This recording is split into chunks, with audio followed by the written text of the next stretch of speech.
Eso. Damos gracias al Señor por tenernos aquí en este día. Todos sean bienvenidos, los que vienen por primera vez, bienvenidos, los que ya vienen por segunda vez también, y así sustantivamente, como diría el chavo, todos son bienvenidos acá al Varicela, y donde nos reunimos en este lugar. Damos gracias al Señor por este lugar, un precioso lugar que tenemos, y tenemos la libertad de poder reunirnos libremente, sin el miedo de que vaya a pasar. Bueno, un temblor es lo único. ¿Ah? Ahí todos sentaditos.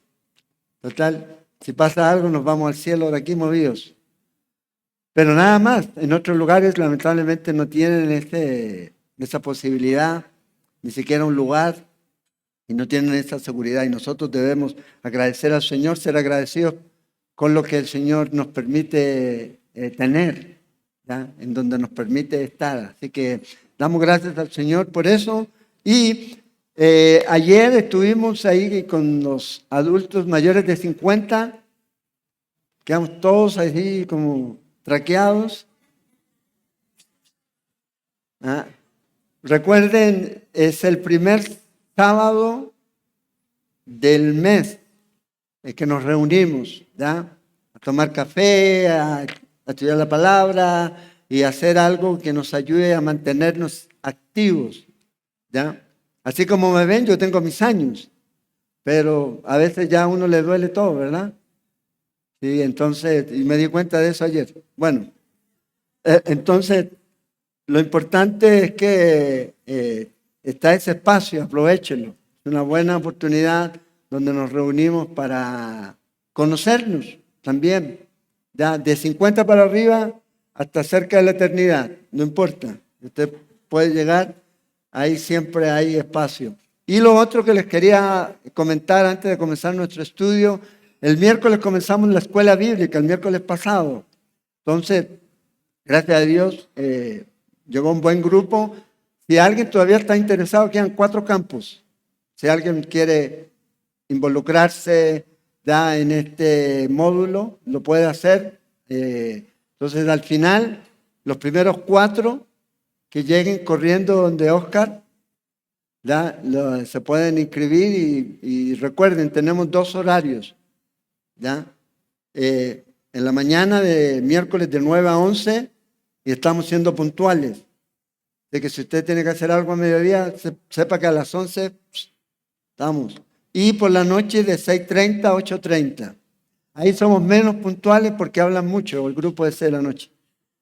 Pero bien, entonces, pero sí somos puntuales. Así que si alguien todavía está interesado, ahí hay una oportunidad, hay 4 campos y al final, ¿dónde está Oscar? No lo veo por ahí. Él se pueden inscribir con el muchacho que estaba tocando la caja o el cajón, con él, para todos aquellos. Eso es abierto. A veces la gente piensa que escuela bíblica es solo para aquellos que están sirviendo. No, es abierto, porque tocamos temas generales y para ayudarles a veces a crecer y a conocer un poquito más acerca del Señor y de lo que el Señor ha hecho, ¿ya? Y especialmente de su palabra. Entonces, está abierta la invitación. Y ahora, si viene por primera vez, nosotros estudiamos la Biblia, así que vamos a abrir el capítulo 21 de Mateo.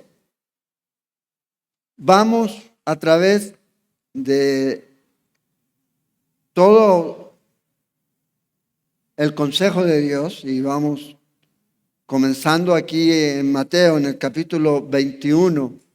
Si usted quiere, puede escuchar todos los capítulos que están del 21 hacia atrás, en la página o en el canal de YouTube. Y aquí estamos en la última semana de Jesús, aquí sobre la tierra, en esta porción. ¿Ya? Ese es el momento en donde el Señor está preparándose para ir a la cruz. Y aquí estamos en el Domingo de Ramos, llamaríamos, ¿ya? De domingo a domingo, es la última semana de nuestro Señor Jesucristo. antes de ir, llamémosle, a la cruz y padecer y después resucitar, en este tiempo estamos. Y ya miramos los primeros 7 versículos. Hoy día vamos a tomar del versículo 8 del capítulo 21 de Mateo. No sé si quedan Biblias, si alguien ocupa Biblia, ahí levanten la mano y ahí las muchachas ahí en la mesa se las pueden alcanzar, la mesa de la recepción. Aquí ya miramos que el Señor Jesús viene bajando a Jerusalén desde el Monte de los Olivos y viene una multitud ya con él. Tanto los que estaban ahí como los que vienen con Jesús desde Galilea pasando por Jericó. Entonces toda esta gente viene acompañando los que vienen de Galilea a Jesús y los otros se van a encontrar con esto. Y fíjese qué interesante porque a veces cuando alguien comienza a traer música y comienza a coaccionar a otros, probablemente los otros van a reaccionar de la misma manera. Sin saber ni siquiera qué está pasando, sin saber quién es, van a empezar a gritar. ¿Por qué? Porque viene un grupo gritando. Y a veces, lamentablemente, eso pasa en las iglesias. La gente levanta, grita y no saben a quién están adorando, no lo conocen. No lo conocen, no saben por qué lo están haciendo. Aquí ellos van a venir y van a adorar al Señor y están adorando al Señor por algo que el Señor todavía no había hecho. Ellos van a pedir, Señor, sálvanos ahora. Nosotros adoramos al Señor por algo que ya hizo. Nos salvó.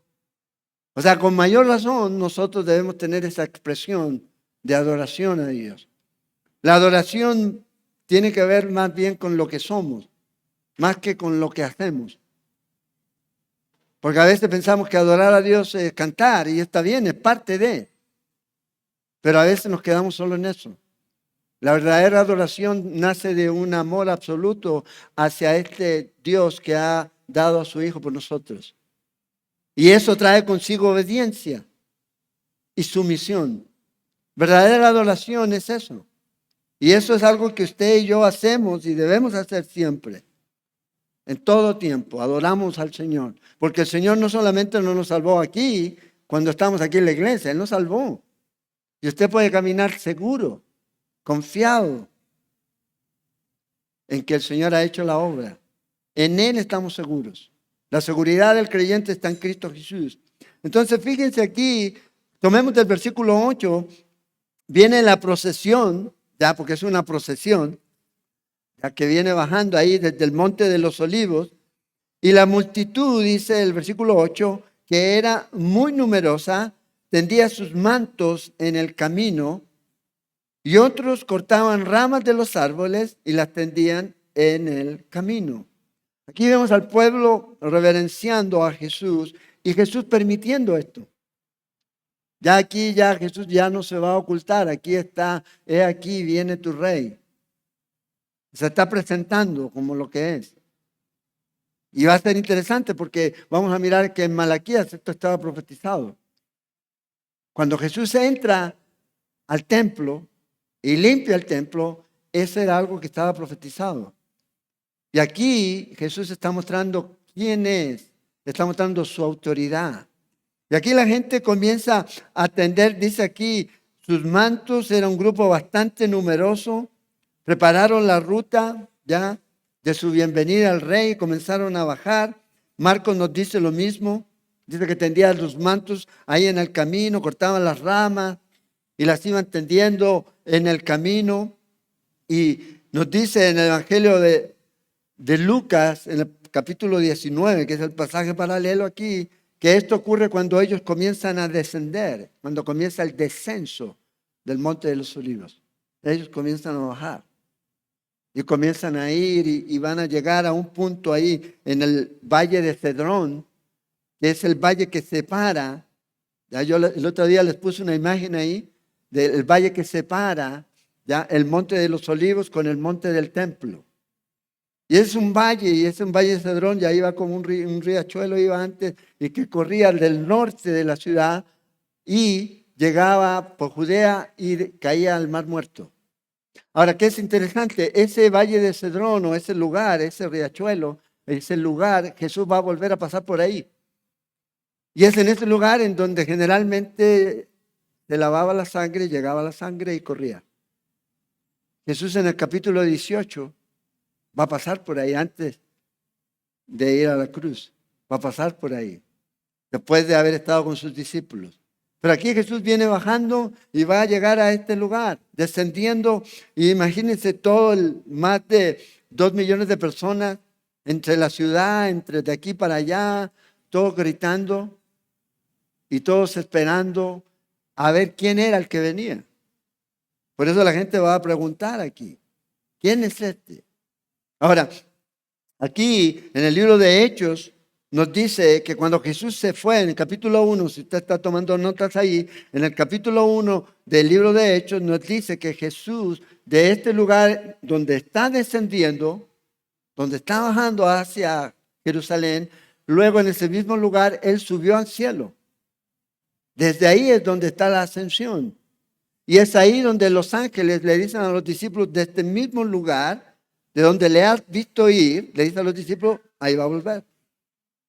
Y dice que los discípulos bajaron felices de un monte llamado el Olivar, o el de los Olivos, nos dice el libro de Hechos.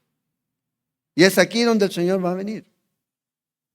Y dice que bajaron de ahí, de ese lugar, en la distancia entre Jerusalén y el monte de los Olivos está más o menos a un día de camino, de día de reposo, que era generalmente 1 kilómetro y algo. Entonces cuando usted baja ahí lo tiene. Ahorita obviamente no puede pasar porque es carretera. Llega a la iglesia abajo, ya, del Getsemaní, y ahí está la carretera. Tiene que ir por otro lugar para pasar. En ese tiempo no había carretera, ya. No había carretera, ellos pasaban por la puerta oriental y llegaban al templo. Bueno, aquí viene Jesús y viene la gente.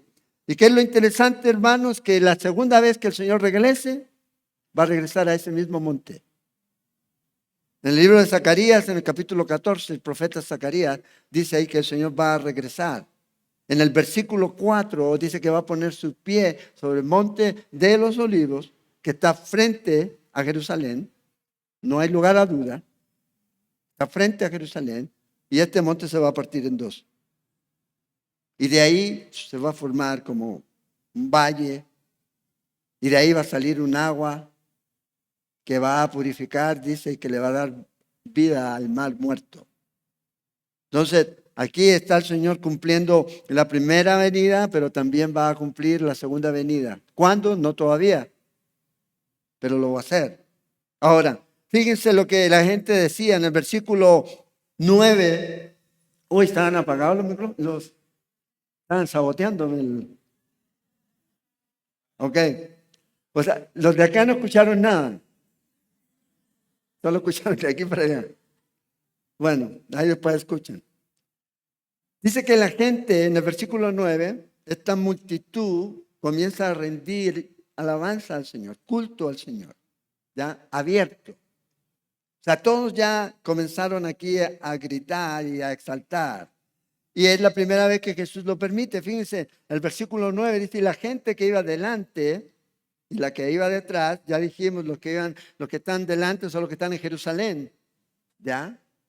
Y los que vienen detrás son los que vienen con Jesús, ¿ya? Los 70, los 12 y otra multitud que nosotros no sabemos y gente que se mezclaba. Acuérdense, la fiesta de la Pascua era una de las fiestas que todo judío quería ir a lo menos una vez en su vida a Jerusalén.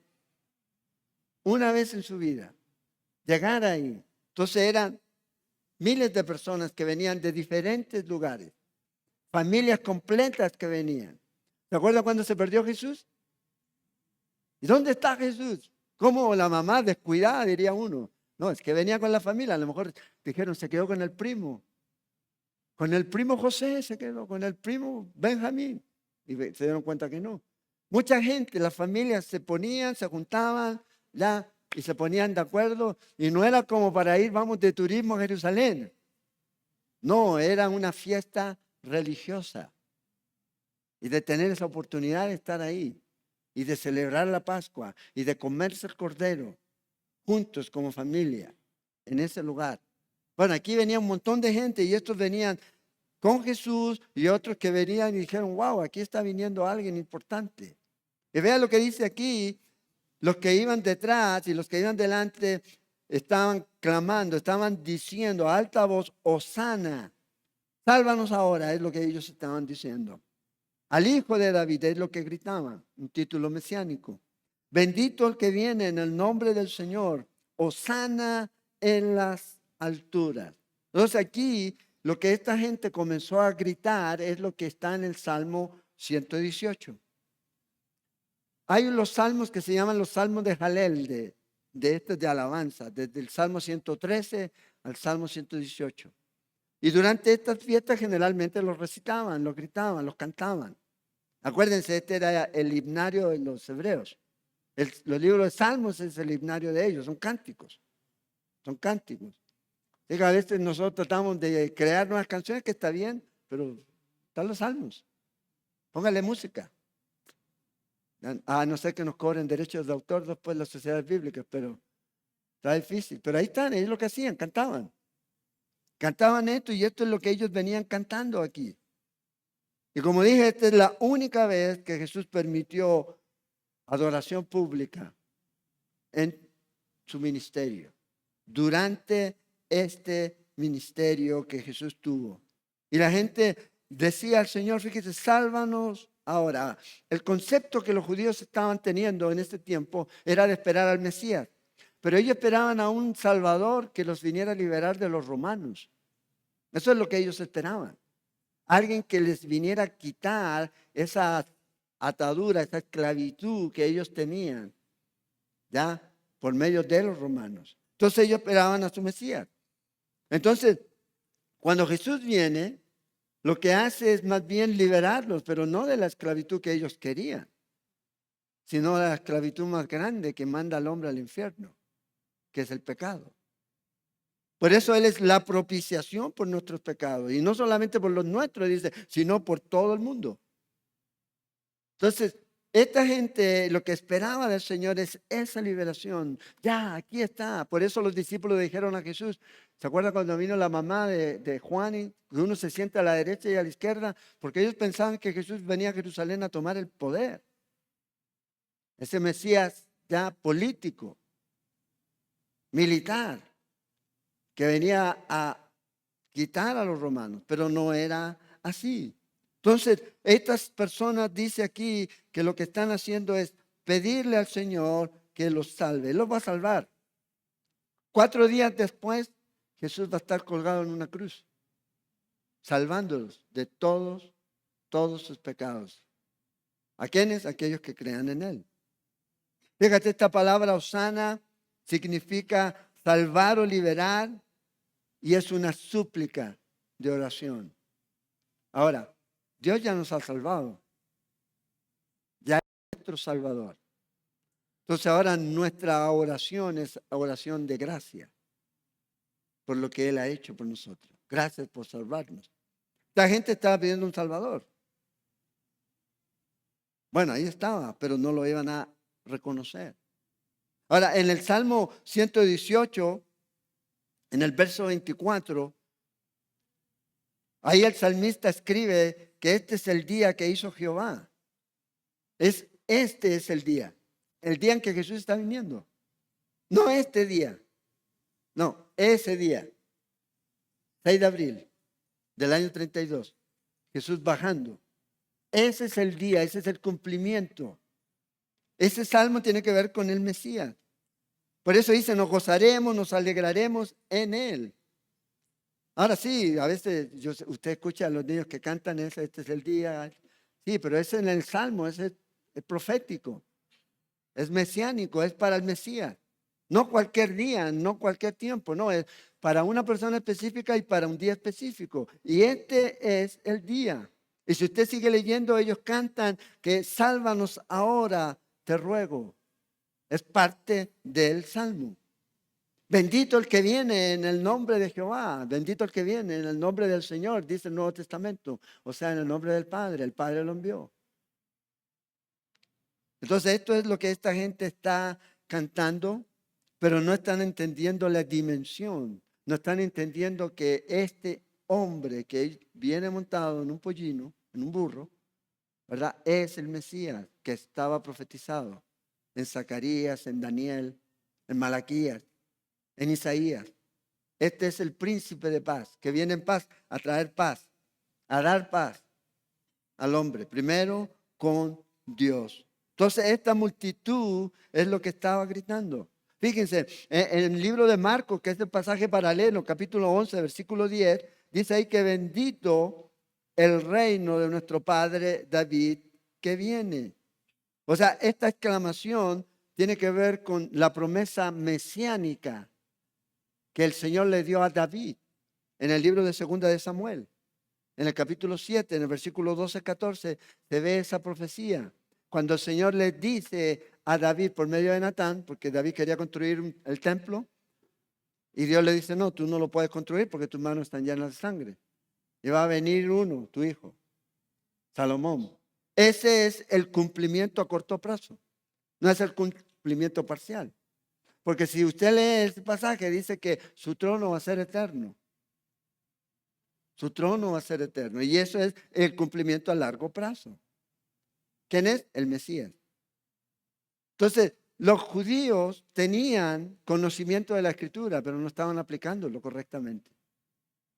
Hay mucha gente que conoce la Biblia y no la aplica correctamente. Es más, ni siquiera la vive, y eso es lo que vamos a ver ahora. Hay gente que ni siquiera vive la Biblia, la conocen de pe a pa, de punta a punta, pero sus vidas reflejan algo completamente diferente a lo que está aquí en su palabra. Entonces, vienen todos bajando, llegaron cerca del Monte de los Olivos y comienza la gente a gritar. Y como comienza la gente a clamar y a gritar, fíjense en el versículo 10, la gente quería saber, bueno, ¿quién es este? Versículo 10 dice, cuando entró él en Jerusalén, toda la ciudad se conmovió diciendo, ¿quién es este? Esa es una buena pregunta para nosotros. ¿Quién piensa usted que es Jesús para usted? Aquí esta gente no querían saber quién era este aquí. Dice que fueron conmovidos. La palabra conmovidos es la palabra sismo. De ahí nosotros tomamos la palabra terremoto. O sea, que el pueblo como que entró así como, wow, ¿quién es este? Una conmoción se produjo cuando Jesús venía. Y hicieron la pregunta. Esta misma pregunta la va a hacer 4 días después. ¿Qué quieren que haga con este hombre? Pilatos. La misma pregunta. Necesitamos saber quién es Él para saber lo que Él ha hecho por nosotros. Para no estar preguntando qué voy a hacer con Él. Él es mi Salvador. Él es mi Señor. Él es mi Rey. Y lo decimos. Y a veces lo decimos con mucha desfachatez. Sí, Él es mi Salvador. Sí, Él es mi Rey. Pero a la hora de ver mi agenda, ahí veo si realmente es mi Rey o no. Cuando veo cuál es la prioridad que Él tiene en mi vida, en mi familia. Entonces aquí viene el Señor y la gente está preguntando, ¿quién es este? ¿Quién es? ¿Quién es? Cada creyente debe saber y debe poder demostrar a aquellos que tengan esta pregunta. ¿Pero quién es Jesús? Decirle a la gente quién es. Y aquí no es solo un buen profeta, un buen maestro, un revolucionario, ¿ya? No.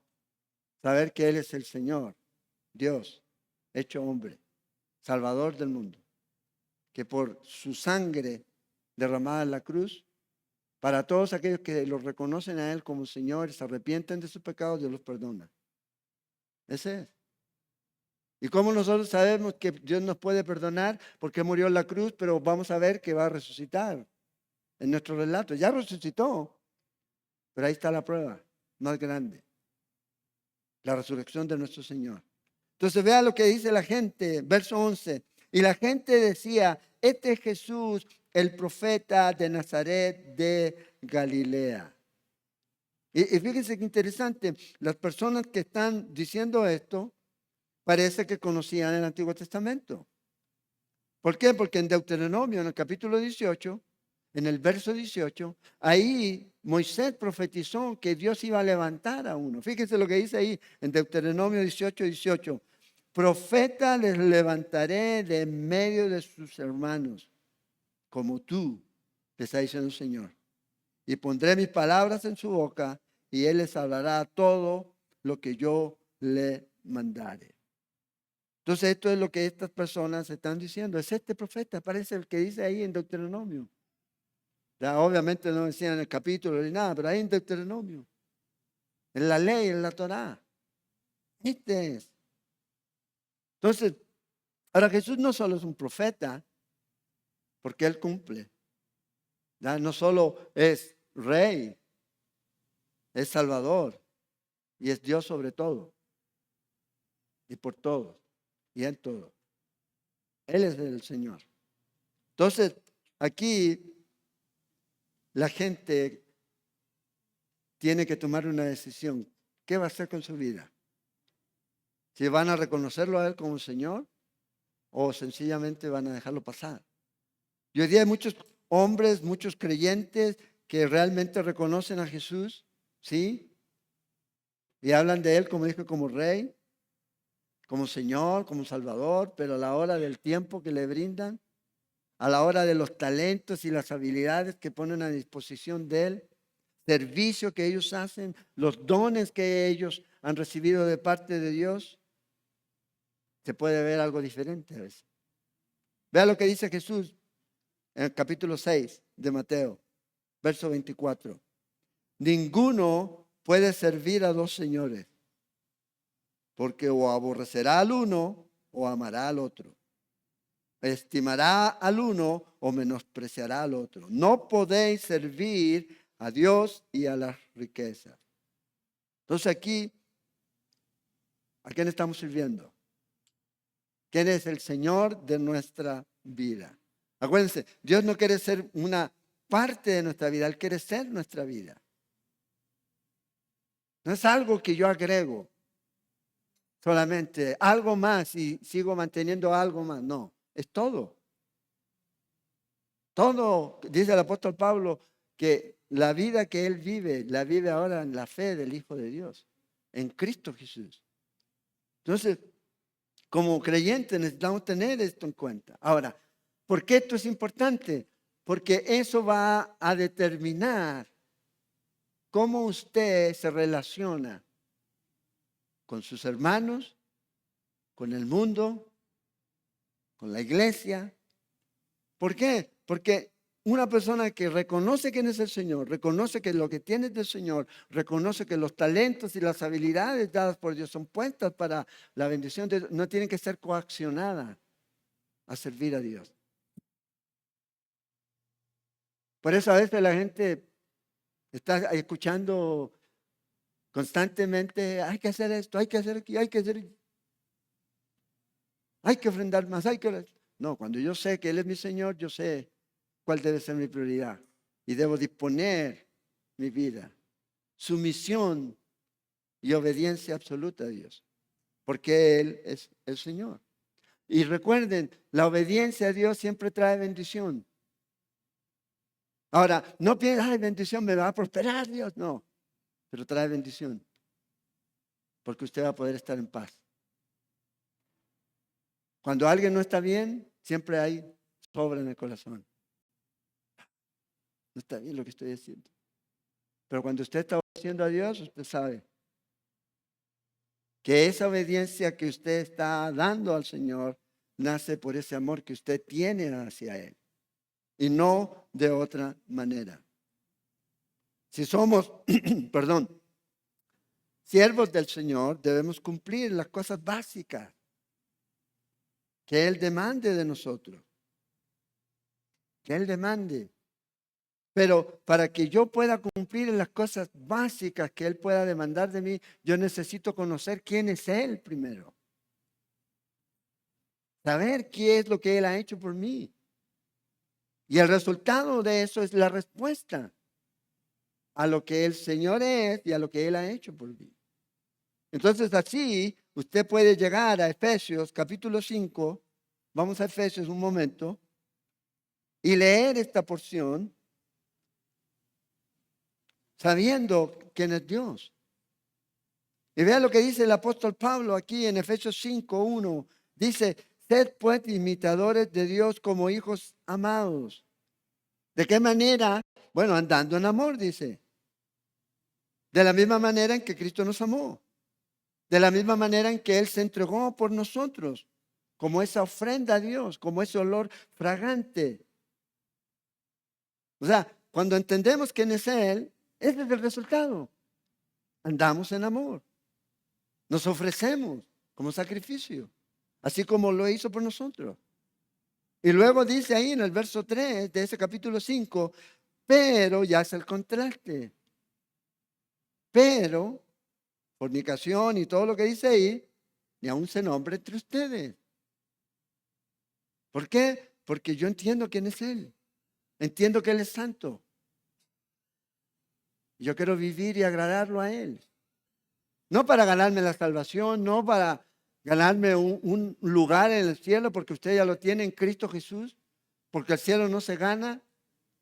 La gracia de Dios es algo que usted recibe cuando cree en Cristo Jesús como Señor y Salvador por medio de la fe. ¿Pero qué? Demuestro esta vida que ahora tengo en Cristo Jesús, ateniéndome de todo esto.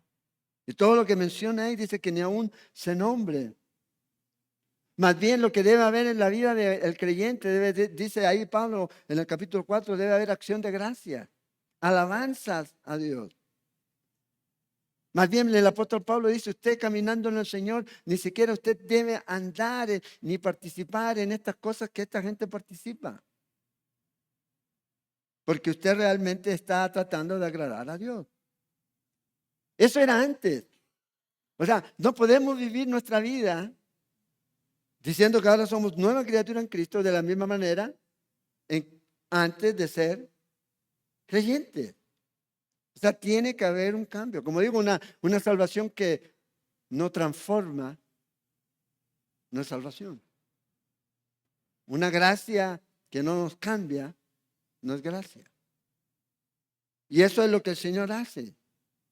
Nos da ese nuevo corazón y nosotros ahora en nuestra nueva manera de pensar, con esta mente ahora en Cristo Jesús y su palabra, llevamos todo cautivo a Él, comenzamos en este proceso a despojarnos de todas estas cosas que al final lo único que hacen es mostrar quién es nuestro Rey, quién es nuestro Señor, quién es nuestro Salvador. Aquí. No solo andamos en amor, sino que Pablo dice, también debemos andar como hijos de luz. Porque es así donde el fruto del Espíritu, dice el apóstol, el amor ágape, se muestra en toda bondad. O sea, en una vida moral íntegra. En toda bondad, generosidad, benevolencia, justicia. En el trato correcto que tenemos entre nosotros. En cómo obramos con nosotros. En donde no engañamos, en donde no abusamos. En donde no hablamos mal de otros. O sea, esa es la vida que el creyente debe mostrar si Cristo realmente está reinando en nuestro corazón. No participamos en las obras infructuosas de las tinieblas, dice Pablo. Totalmente diferente. Entonces, aquí viene entrando el Señor Jesús, este Rey. Y si es el Rey de nuestra vida, bueno, eso es lo que se espera. Que vivamos, caminemos en amor, en luz, mostrando el fruto del Espíritu, que no es el resultado del esfuerzo humano, sino que es el resultado de mi relación con Cristo. Porque el fruto del Espíritu es amor, dice el apóstol.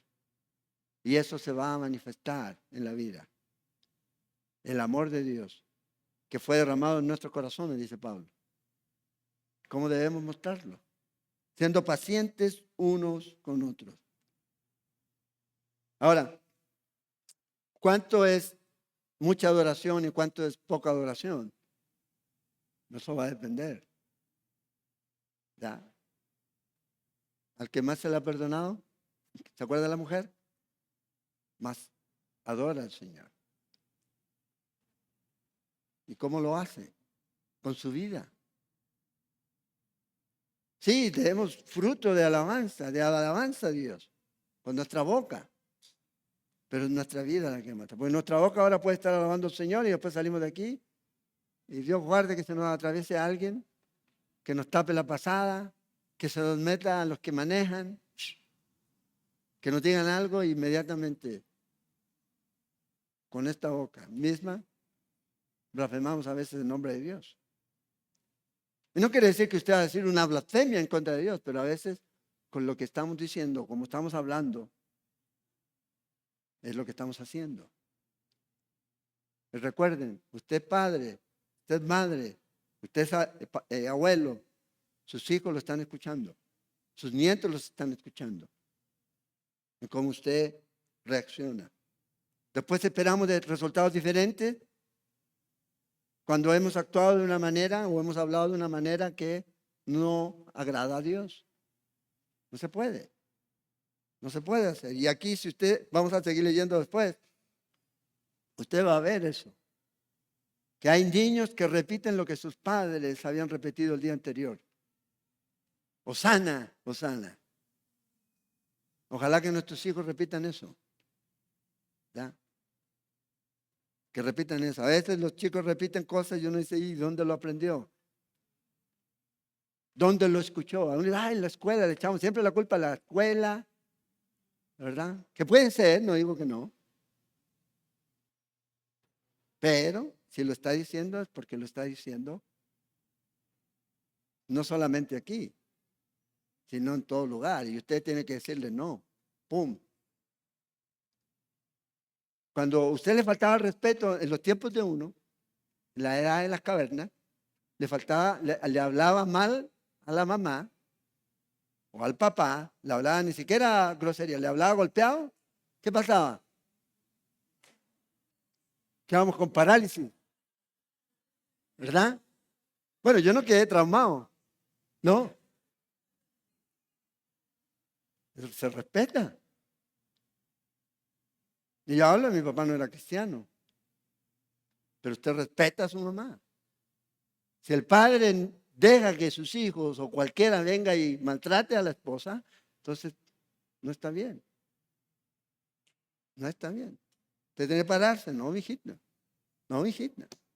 Y se respeta. Y si no le gusta, ahí está la puerta. El hijo pródigo se fue obligado, lo echó el padre. No, él dijo, quiero irme. Y bueno, vaya. Pero nunca le cerró la puerta. Siempre lo estuvo esperando. Pero bueno, vaya. Hay algunos que a veces necesitan tocar fondo. A veces tienen que llegar ahí. Pero nosotros no, queremos ser más amorosos que Dios.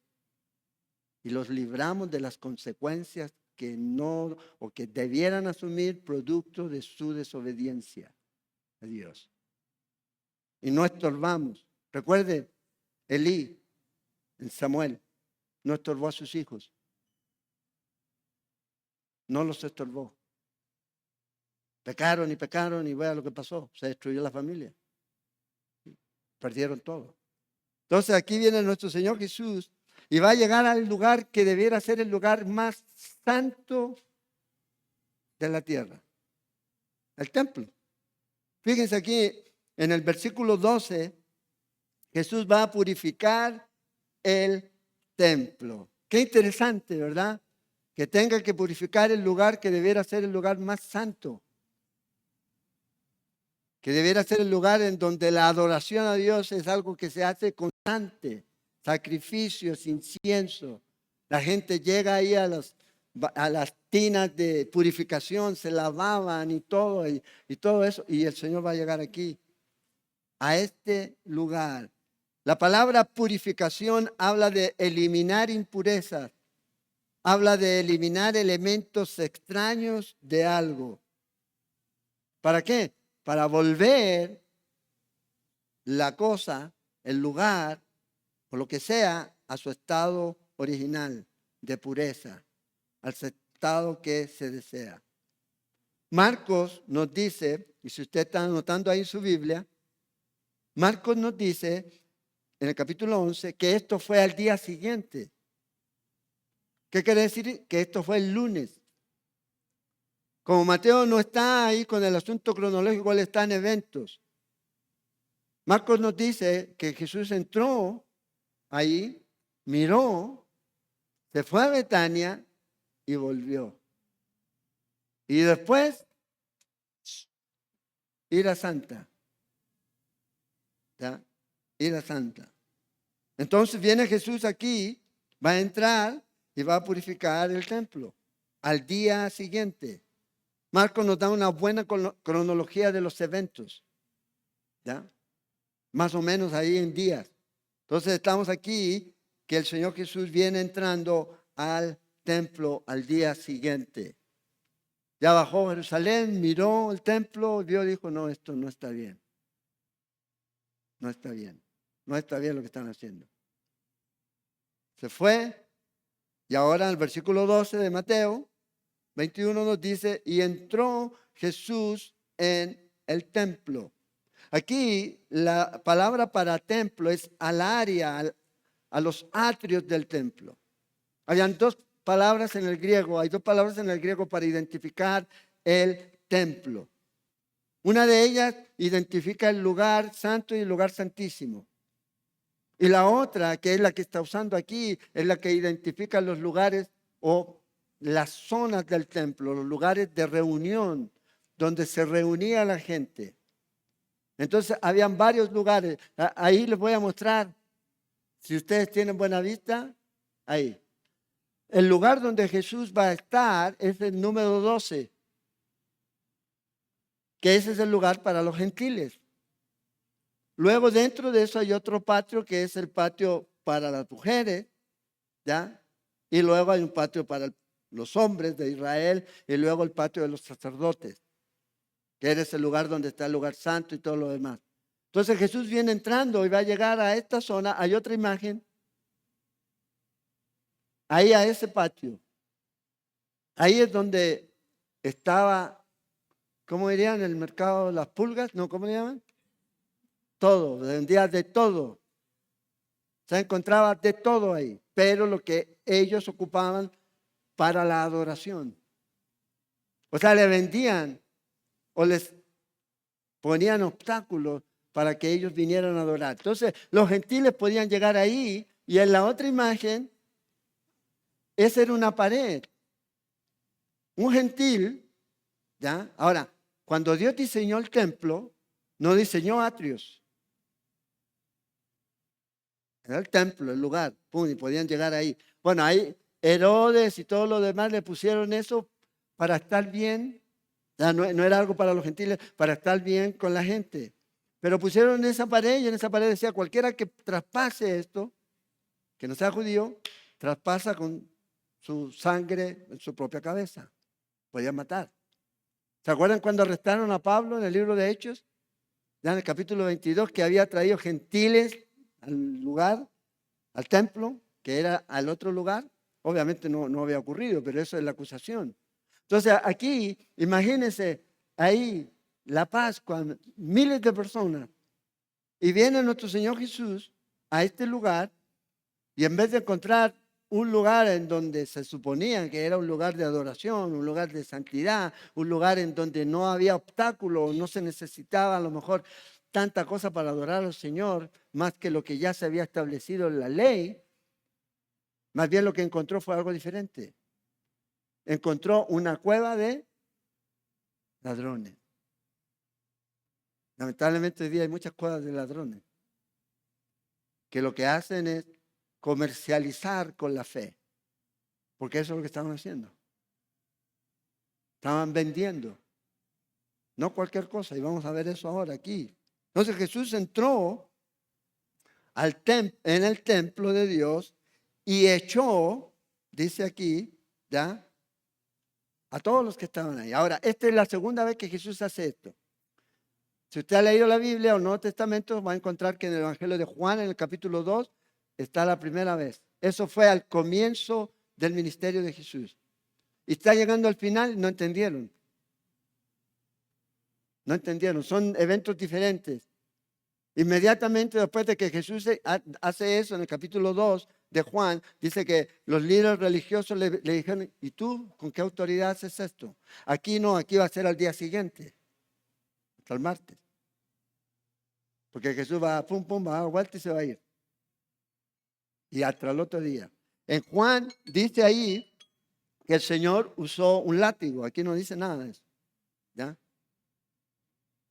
Un látigo para darle látigo a toda esta gente de aquí. Entonces, Mateo, Marcos y Lucas nos muestran esta segunda limpieza. Juan, que es el próximo libro que vamos a estudiar, como ya estaba la segunda, da énfasis a qué? A la primera también, que no está mencionada. Acuérdense, Juan se escribe muchos años después. Entonces, aquí viene el Señor Jesús entrando, ¿ya? Y, que es interesante, ¿por qué Jesús puede hacer esto? Porque Él es el Señor del pacto. Vamos ahí al libro de Malaquías. Malaquías, en el capítulo 3. Vea qué interesante aquí, el último libro del canon hebreo, habla acerca de la venida del Mesías. Y no solo la primera, las dos venidas. Ahí en el capítulo 3 dice, versículo 1, he aquí yo envío mi mensajero. Está hablando Jehová. Ojo aquí. ¿Quién es el mensajero? Bueno, si usted tiene Biblia y le pone Juan el Bautista. ¿Se acuerda cuando le preguntaron quién eres tú? Yo solo soy el mensajero, el que prepara el camino, el cual preparará el camino delante de mí. ¿Quién está hablando aquí? Jehová. Jehová iba a venir. Ahora, ¿cuándo vino Jehová? Bueno, ¿quién es Jesús? Él es la segunda persona de la Trinidad. Entonces, ¿cuál es el problema en llamarlo Jehová? Porque los tres son un Dios, en esencia. Entonces viene aquí el Señor y vendrá, fíjense, y vendrá súbitamente a su templo el Señor. Y esto es en la primera venida. Lo que estamos leyendo ahora aquí es esto que estaba profetizado. Iba a venir, no se iban a dar cuenta, no lo iban a esperar, pero el Señor iba a llegar aquí como el Señor del templo, el Dios del pacto. Este es el pacto que yo hice y este es el lugar en donde se debe adorar. Y ustedes lo han convertido en cueva de ladrones. Dice, a quien vosotros buscáis. Y luego dice, y el ángel del pacto. La palabra ángel es mensajero.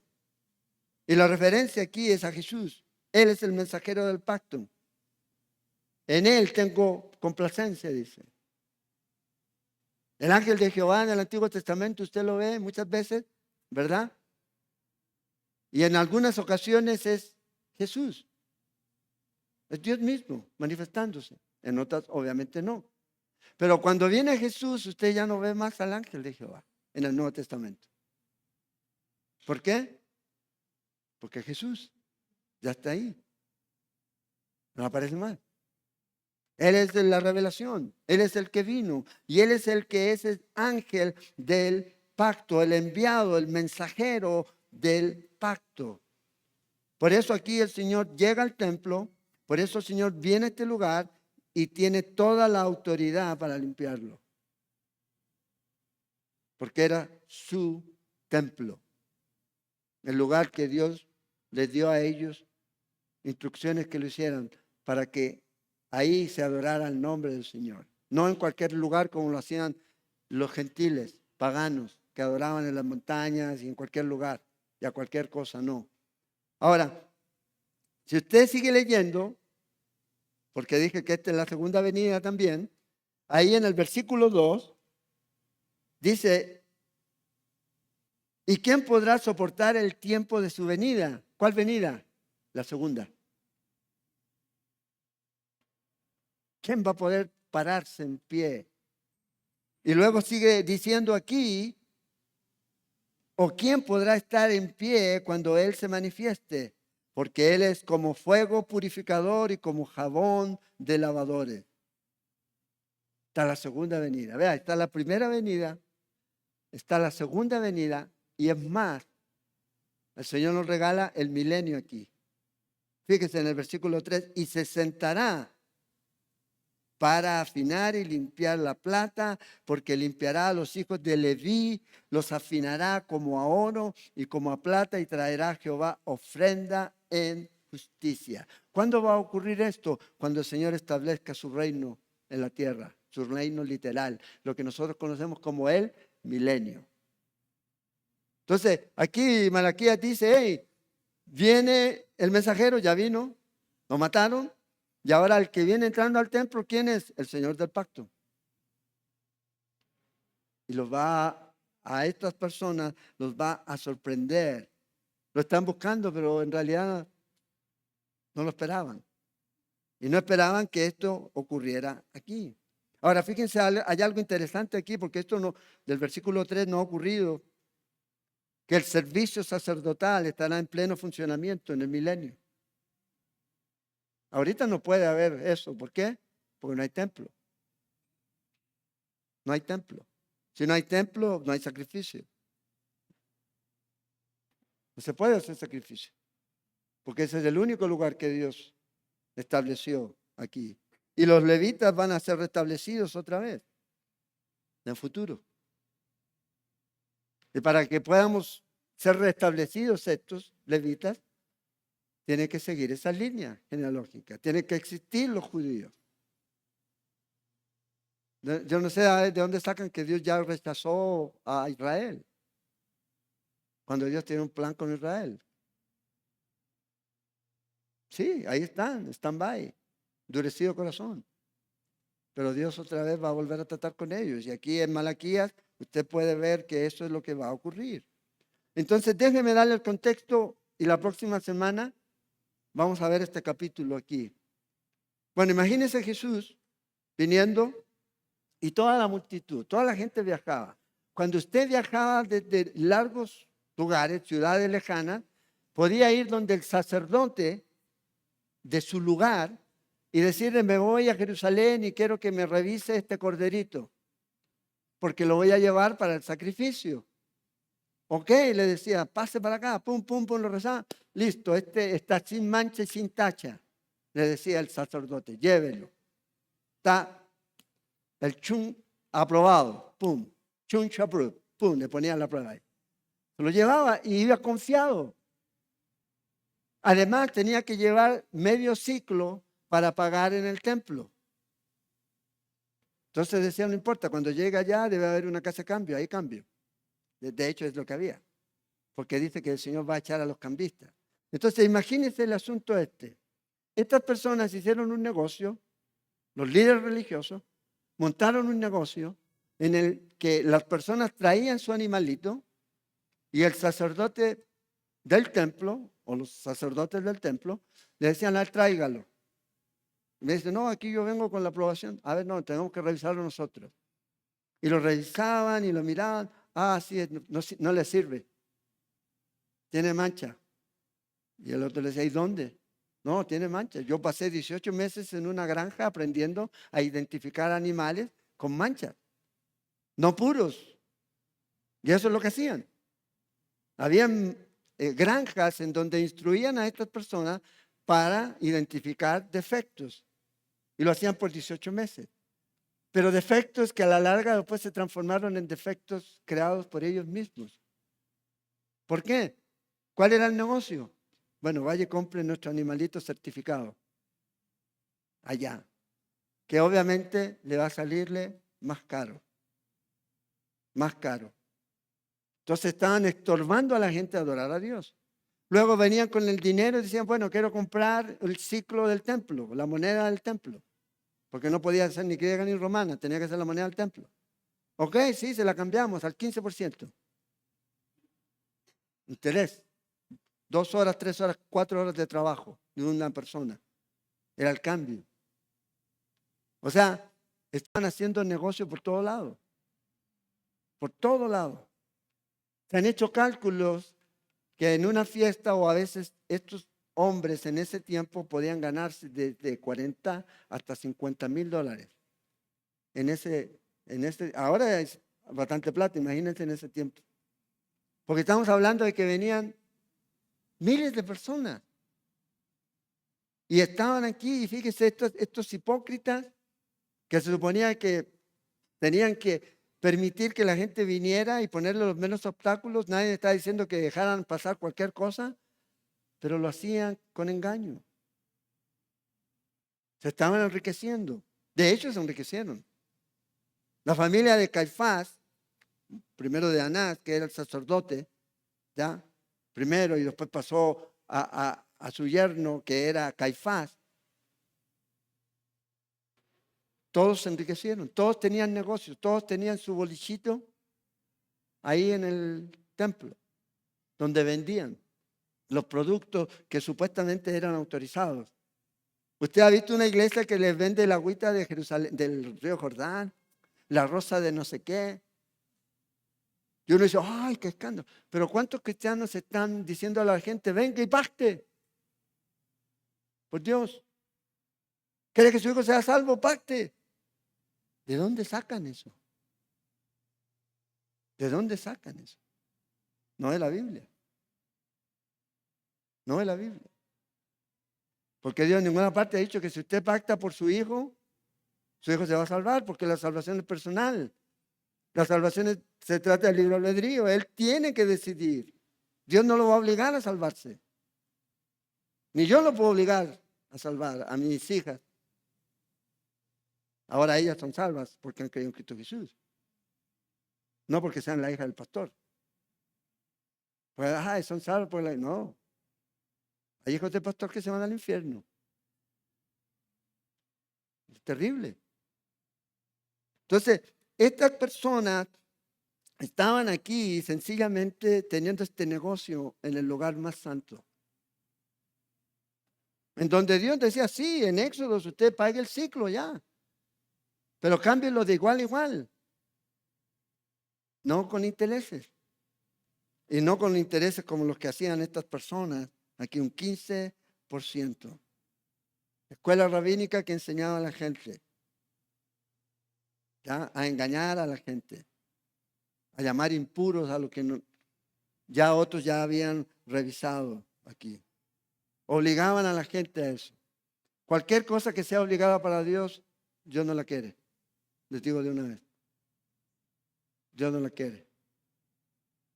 Cualquier cosa que sea coaccionada para Dios, Dios no la quiere. Dios no nos coacciona. Dios nos mueve con sus lazos de amor para hacerlo. Nosotros tenemos que decidir hacerlo. Cuando se construyó el templo o el tabernáculo, ¿se acuerdan del libro de Éxodo? ¿Qué le dijo Dios a Moisés? Bueno, vamos a construir el templo y dile a la gente que los que dispongan en su corazón traer para construir el tabernáculo, que lo hagan. Es todo lo que le dijo y se pregonó eso, es todo. Si quieren que el tabernáculo se construya, necesitamos esto, esto, esto y esto y esto, y el que se proponga en su corazón traerlo, que lo traiga. Bueno, trajeron. Tanto que Moisés tuvo que decir, ya no traigan más. Ya es suficiente. ¿No? Ya es suficiente. ¿Por qué? Porque Dios puso en el corazón de la gente hacerlo. No estaba Moisés saliendo, ya pues, den más, ofrenden para que Dios te bendiga. Pacte, ¿no? Aquí le trajimos ¿cómo le llaman para pasar las tarjetas? El gatáfono, ahí Moisés por el medio del campamento, ya no importa si no tiene. Pero ya hay gente que los creyentes perecen y es por falta de conocimiento. Y piensan que con eso están adorando a Dios. Bueno, el que está detrás del púlpito va a tener que dar cuenta a Dios. Pero el que permite que eso pase también no está sin culpa. Tenemos la Biblia. Tenemos la Biblia. Entonces, si tenemos la palabra de Dios que es inspirada, y si usted no ve que Jesús hizo eso, ¿por qué la gente permite que se haga eso? Y compre su pedazo. Y estas sillas están compradas por tal hermano. Es como cuando destruyeron, ¿qué estadio fue que vendieron el pasto? ¿Se acuerdan? Aquí el de Heredia creo que fue, que vendían los pedazos para que se llevaran los pedazos. Es como en la iglesia, decir, le voy a vender esto para que... No. Todo lo que usted hace para el Señor debe salir de un corazón rendido a Dios. Cuando Dios tiene su corazón, Dios tiene todo. No hay nada que coaccionar. Cuando no es así, entonces es el problema. Entonces, Jesús se va a mostrar a ellos de una manera en que no lo habían visto. Ya hace casi 3 años que no lo habían visto enojarse, airado, pero no pequéis. Él era manso y humilde, sí, con los justos, con aquellos que tenían un corazón sincero, pero con los hipócritas, el Señor se volvía. Y vamos a ver eso cuando lleguemos al capítulo 23 también. Entonces, la verdadera adoración y todo lo demás nace de ese corazón agradecido a Dios. Usted no adora al Señor, Señor, te adoro, pero tú hazme favorcito. Esto no es, o froto esto y ya. No. Señor, te adoro por quien tú eres, por lo que tú ya hiciste. Si yo estoy aquí por el beneficio de recibir la bendición de Dios en cualquier ámbito, material, física o lo que sea, estoy desenfocado. Yo debo estar aquí por quien es Él. Debo adorarlo a Él por quien es Él. Y si Él me sana y si Él me provee, gloria a Dios. ¿O usted cree que le está doblando la mano a Dios? No. Él es generoso, misericordioso. Él nos ama y ha hecho todo lo más grande. Y lo más grande es que usted y yo un día vamos a estar con el Señor. Ahora, si nos da salud aquí, gloria a Dios. Si nos da riqueza, bueno, gloria a Dios. Dios te bendiga, hermano. Y si nos toca vivir arroz y frijoles, o frijoles y arroz, depende a la hora que lo coma, bueno, gloria a Dios. Pero yo sigo creyendo que tú eres Dios, el que está sentado en el trono. Y eso es suficiente. Porque en Él estamos completos. Lo tenemos a Él. Si Él es su rey, Él nunca lo va a dejar. No he visto a justo desamparado ni su grey que bendiga el pan. Dios es fiel. Dios es fiel. La obediencia trae bendición. Vamos a orar. Señor, te damos gracias esta mañana por tu fidelidad, por tu amor, por tu bondad. Reconocemos, Señor, quién eres. Eres Señor, Salvador. Eres Rey, soberano, creador del cielo y de la tierra. Y a ti esta mañana te adoramos. Exaltamos tu nombre, que es por sobre todo nombre. Tú eres ese Rey de reyes. Y oramos, Señor, para que realmente puedas estar reinando en nuestro corazón, que cada uno de los que estamos aquí podamos abrir nuestro corazón, nuestra vida, ese hombre interior, y que tú estés reinando, siendo el Señor de nuestra vida, guiándonos, dirigiéndonos. Que puedas recibir de nosotros una adoración genuina, espontánea, de un corazón agradecido por lo que tú has hecho por nosotros, Señor. Porque no siendo digno, Señor, tú moriste por nosotros. Gracias, Señor. Y aún nos espera esa gloria que tú tienes preparada para nosotros. Tenemos esta vida plena que comenzamos a vivir aquí, abundante en Cristo. Pero aún lo que usted y yo podamos sufrir, no se compara a lo que el Señor tiene para nosotros. Que el Señor nos dé la fuerza, que nos dé la paciencia para poder seguir caminando en obediencia a Él. Te amamos, Señor. Te adoramos en esta mañana.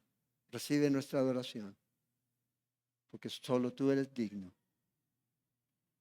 Gracias te damos, Padre. En el nombre de Jesús. Amén. Amén. La próxima semana